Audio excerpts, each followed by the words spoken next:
Hi, OCBC 360 just cut their interest rates again, and this is effective from 1st of May 2026. So in this video, I'm going to go through what is this set announcement about, how does it compare with its closest competitor, UOB One, and after everything, what is the bank account that you should use. So if you're new here, my name is Chris, an ex-chartered accountant turned personal finance YouTuber, and I run a finance Telegram group of close to 23,000 members, so you can join us for free for like-minded finance discussions. So I want to set up some context first about UOB One, because UOB One, as you all know, has been cutting their interest rates over these past 2 years. From the peak of 5% per annum interest, it is now reduced to 1.9% per annum. But how about OCBC 360?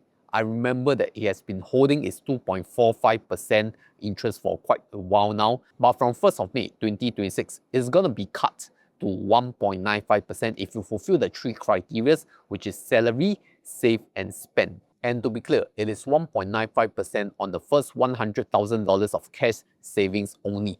So you want to compare between UOB One versus OCBC 360, the difference between 1.9% versus 1.95% is only around $50 per year, which is like nothing. But the structure of how each account pays you the interest, it is quite different and may fundamentally change your decision on what is the best bank account suitable for you. Now I'm going to go through a quick summary of how each account works, starting with UOB One. So UOB One headline rate is 1.9% per annum on the first $150,000, and you only need to fulfill 2 criteria. Number 1 is the card spend on eligible cards. You have credit cards like the UOB One card, UOB Ladies card, or UOB Evo card, and even the UOB Lazada card. The other requirement is to credit a minimum salary of $1,600 to the UOB One account, and with these 2 criteria, you can earn 1.9% on the first $150,000. And note that you don't need any kind of investment or insurance products to fulfill the criteria. So it's rather simple, just 2 criteria, salary credit plus the card spend.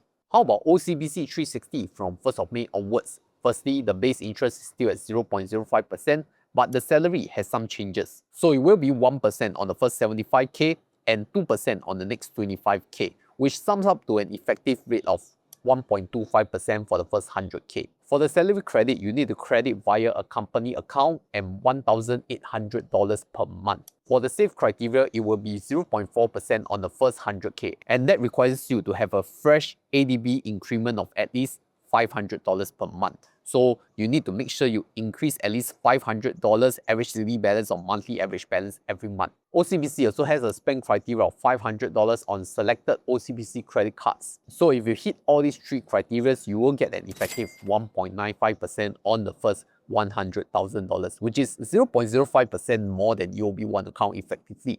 But it is also possible to upgrade it to 4.45% if you manage to fulfill the investment and insurance criteria set out by OCBC 360 terms and conditions. But that's a different conversation, and since I'm not licensed, I cannot provide investment and insurance advice. So we just stick to 1.95%. And with these numbers, I'm going to give you 3 specific scenarios based on your savings level to see which account suits you better, starting with your cash savings level at around $75,000. So for $75,000 tier, based on UOB One interest table, you only get effective 1% interest, and that is only $750. But if you look at OCBC 360, you can earn an effective 1.7%, which is $1,275 per year. So the very obvious winner is OCBC 360, based on your 3 criteria fulfilled. But what if you have $100,000, UOB One versus OCBC 360? Let's take a look. So for UOB One, your effective interest will be 1.375%, which means you earn $1,375 of interest per year.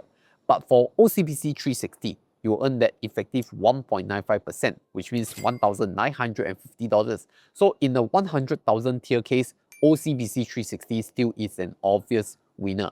But remember, this is the maximum effective rate of OCBC if you fulfill the 3 criteria already. So then what flips to UOB One? That will be the $150,000 tier, because at $150,000, UOB One, the effective interest is 1.9%, which means you earn $2,850 per year.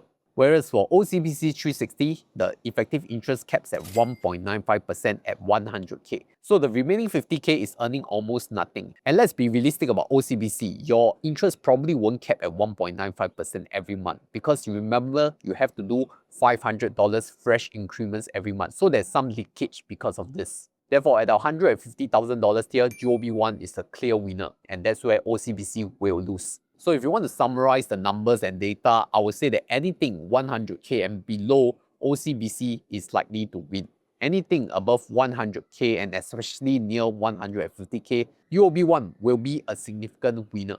But I know many of you want to do better than 1.9% or 1.95%, especially you're thinking in this low interest environment, where can you start to earn higher returns? Then of course you have to take slightly higher risk and invest in assets, especially equity. And before investing, you definitely need a platform first, right? So I'll share about two platforms. Number one is Longbridge, which is giving 5% per annum interest boost coupon for new users who use my referral link to sign up for the Cash Plus portfolio. And then if 5% cannot satisfy you, I also have USmart 8.88%, where your $2,000 to $8,000 of subscriptions in their money market fund can get you 8.88% per annum. So they also have their own welcome rewards as well. So this video is not sponsored by any of them. Then if you want to sign up, I'll put the links in the description, and if you want to support the channel lah. But I also want to highlight another problem, which is the save bonus of the OCBC 360 account. Now you look at it, 0.4% sounds really good, right? But the catch is that you need $500 of increment in fresh funds in the monthly average balance or average daily balance every single month. So it is not like you just put 100k in OCBC 360, then yeah, watch it grow every 0.4% every month. Right? It doesn't work that way. There needs to be some manual effort and calculation effort.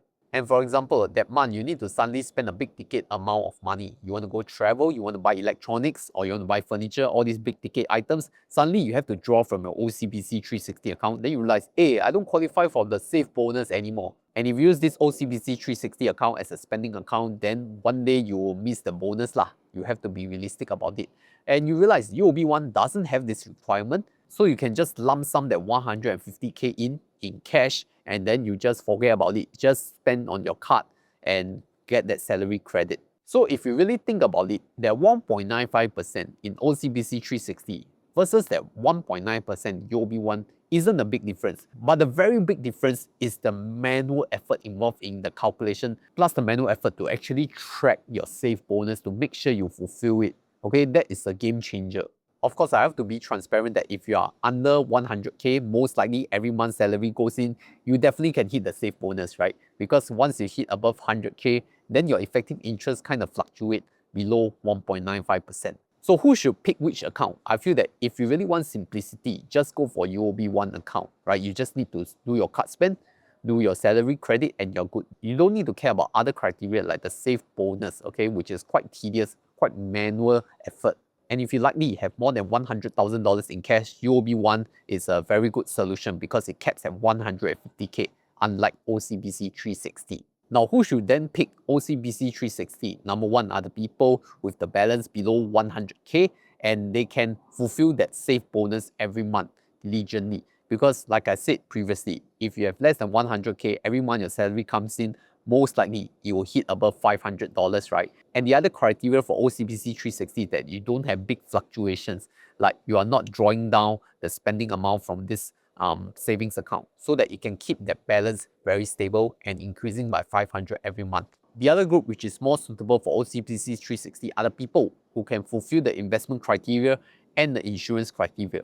Of course, that is a whole different level, which normal people like us, we probably won't try to achieve that. But really, the short answer is for those people who don't want to overthink and overcomplicate their life, UOB One account will make your life easier and get the interest easier, even though it may be a bit lower. But if we don't talk about bank accounts, can we look at alternatives instead? In the past, I still can talk about T-bills, but you look at the realistic scenario right now. T-bill is offering around 1.4% per annum, which is much lower than this 1.9% in UOB One or OCBC 360 that we are talking about. And don't forget, bank accounts also have SDIC insurance up to $100,000. So it is also capital guaranteed. Therefore, if you ask me, all these years of me managing my wealth, I feel that a high interest savings account is for your cash reserve, your emergency funds, all these that you probably will not touch as cash.